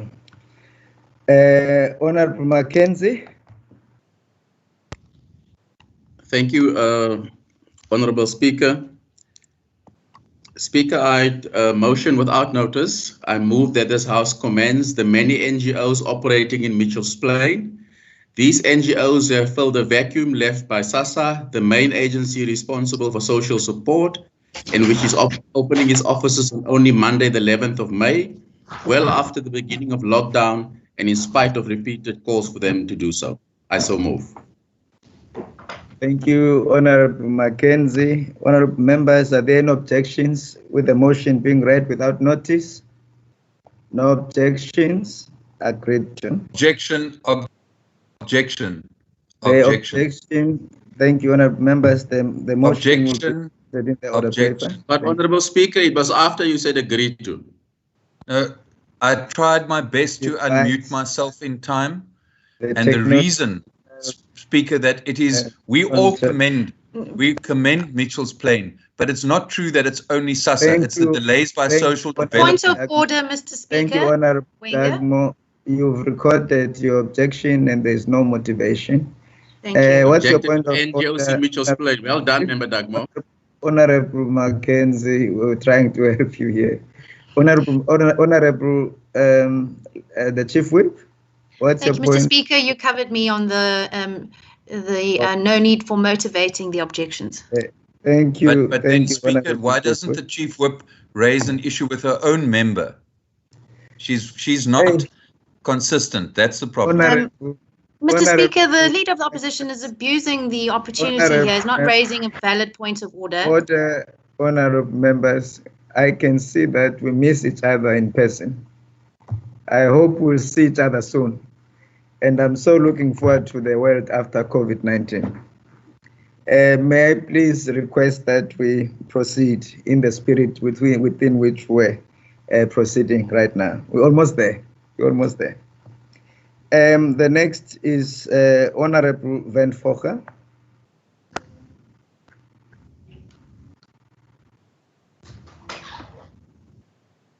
Thank you, Speaker.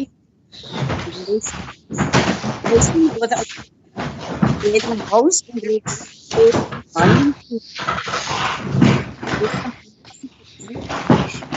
Is somebody under attack?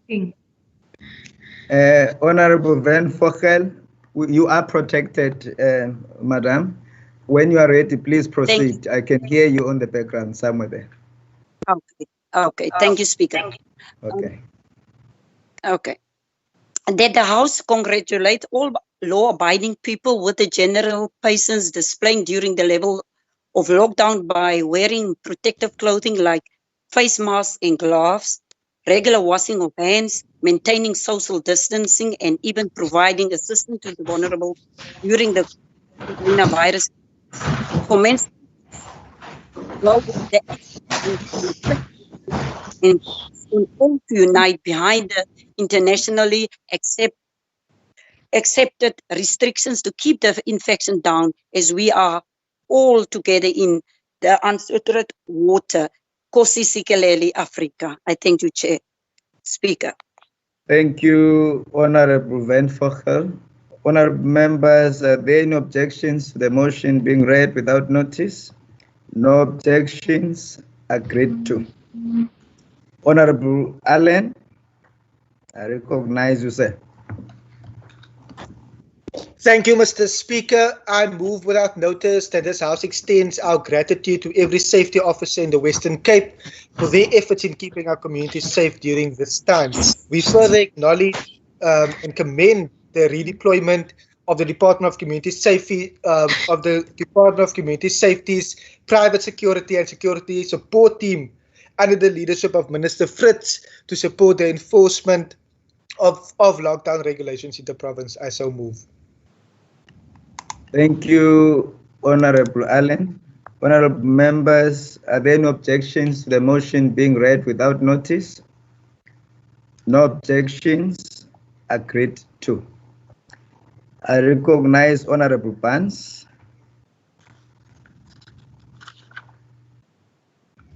Speaker, I move without notice that the House congratulates the first Western Cape Child Commissioner, Christina Nomdu.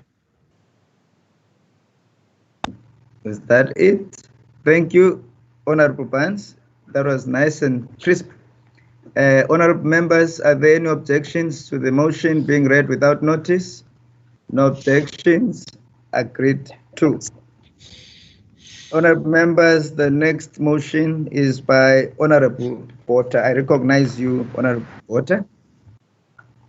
Thank you, Speaker. Motion without notice. I move without notice that this House notes with sadness the passing of the first Western Cape nurse due to COVID-19 and extend our sincere condolences to the family of Sister Petronella Benjamin.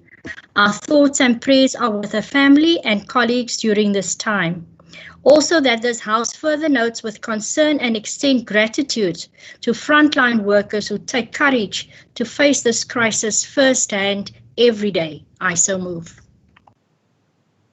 Thank you, Honorable Porter. I wish to put to the members, honorable members, whether are we all in favor with the motion read without notice? No objections? Yes. Agreed to. Thank you, honorable members. The next motion is by Honorable Nkondlo.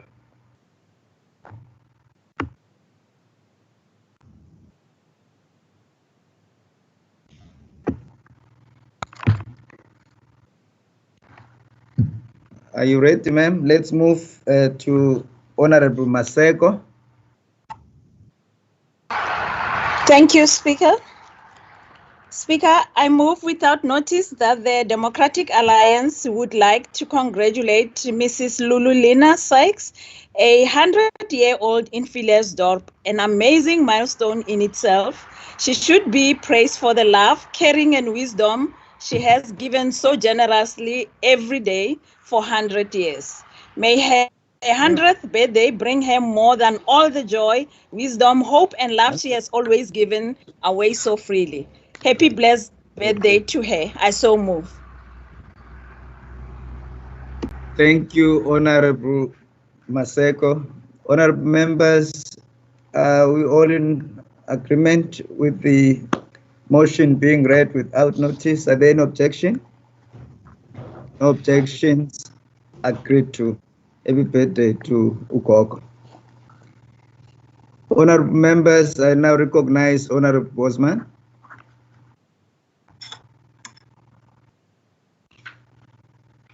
Honorable Bosman. Read. All right. Now let's move. Okay, it's your opportunity now, Honorable Bosman. You can skip me, Mr. Speaker. Oh, thank you, Honorable Bosman. Honorable Barnes. Speaker, I move without notice that the House notes Sunday was the commemoration of World Freedom Day, and a large number of print newspapers and magazines titled that folds under the economic pressure of new electronic media. I so move. Thank you, Honorable Barnes. Honorable members, are there any objections to the motion being read without notice? No Speaker, I objections. didn't hear, Speaker. Honorable Say. I didn't hear part of the motion. I do apologize, the member. I honestly didn't hear part of the motion. You are on leave, sir. No, I was listening, but she went too quick. All right. Honorable Pants, I hope you will forgive us. And the honorable member's request is granted. Will you please proceed once again with your motion?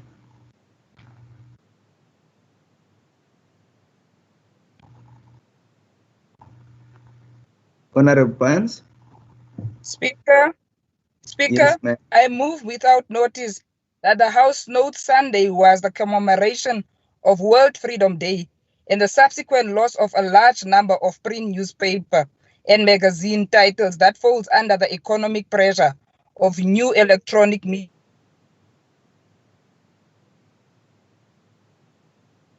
Okay, I think the last part, I am Honorable Mackenzie. Rural areas, Speaker, rural. Rural, all right. Rural.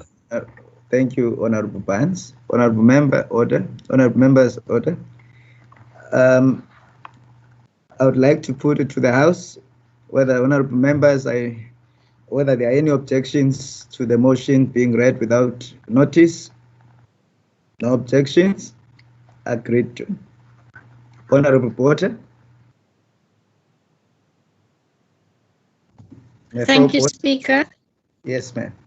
Speaker, the Democratic Alliance notes with great sadness the loss of the late Theodora Fritz, dear mother of Minister Albert Fritz. Her activism as the founding member of the Hanover Park Civic Association has touched, and a professional teacher.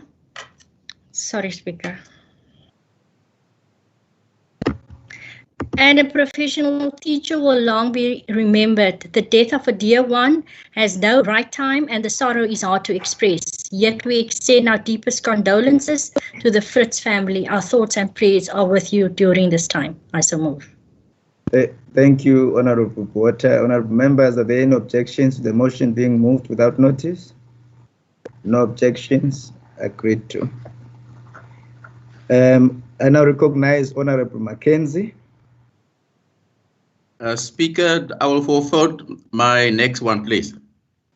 Thank you, Honorable Mackenzie, forfeited. Honorable Kama, and this is the last motion without notice.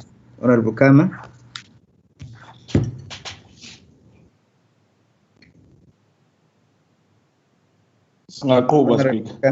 Yes, sir. No, Ngakuba speak.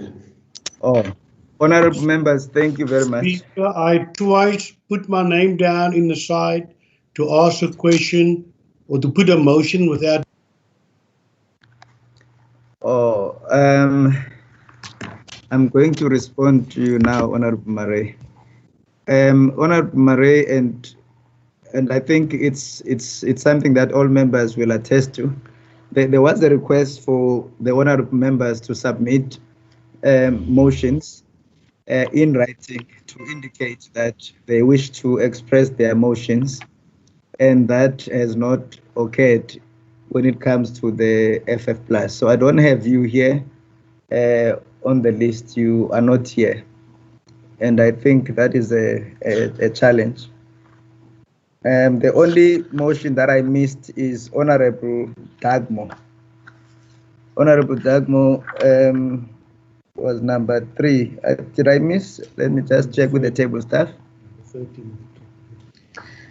Oh. Yes, you did. Speaker, Number point of order, 13. you did miss me. Number 13, yeah. I've just been advised by the table staff. So I'm still responding to Honorable Murray. So Honorable Murray, there's nothing in this regard that we can do at this point, because your motions or the intention to move a motion or deliver a motion without notice, it was not recorded here, nor did we receive anything from your side or from your office. I respect your ruling, sir. I respect your ruling. I just didn't see that. I'll check with my secretary. I didn't see that we must submit that we also want to move a motion without notice. I don't know what the without notice mean in that case.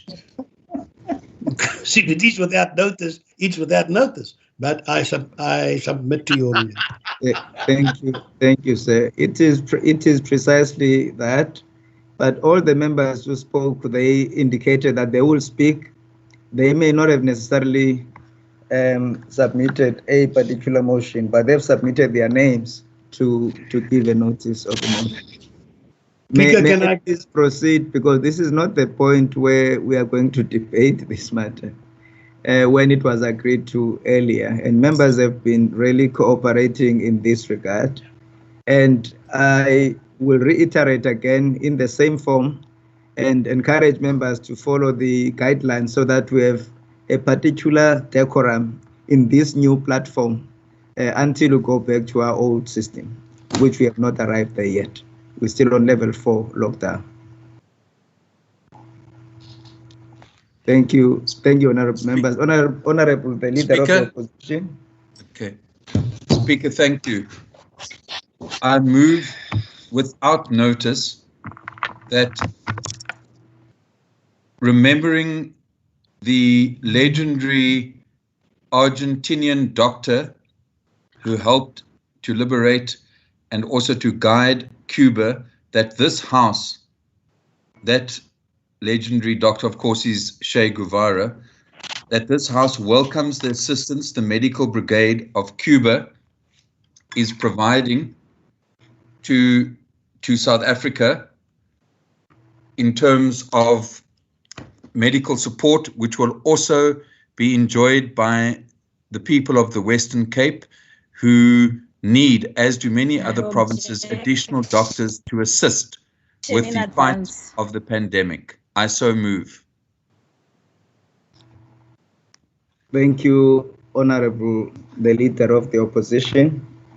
Honorable members, may I please get an indication whether is the House in agreement with the motion being submitted without notice? Are there any objections? No objection, Speaker. I'd like to table my motion. It's on my phone here. No, that's fine, honorable member. You follow the process. That's perfectly fine. On the phone. Honorable members. On the phone, yes. Honorable members, I'm on the record that I will investigate these matters, and let us allow the speaker to, with the help of the administration, to do just that, and I'll report in the next sitting.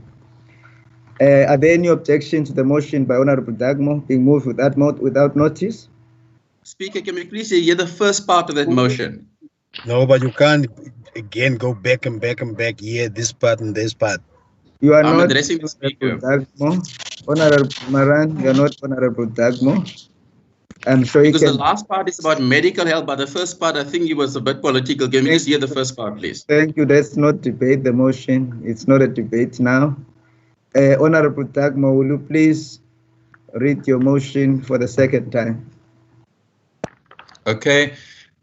Here goes. A motion without notice that this House, in memory of the contribution of the legendary Argentinian doctor, Che Guevara, who assisted in the liberation as well as the guidance to the Cuban nation, welcomes the medical brigade from Cuba that is being brought to help fight the COVID-19 pandemic in South Africa, and appreciates the contingent that will join the Western Cape battle against this killer disease.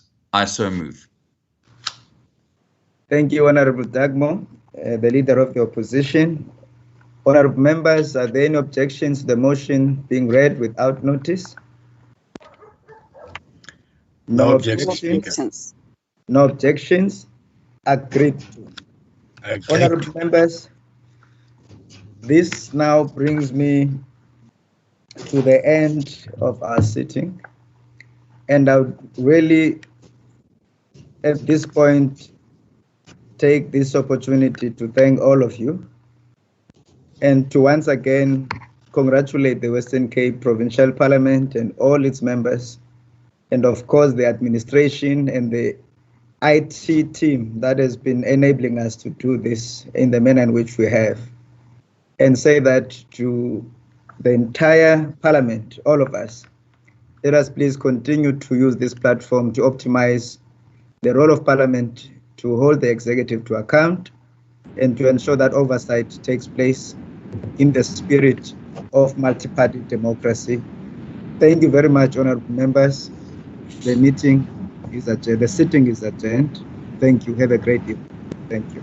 Thank you. Thank you, Speaker.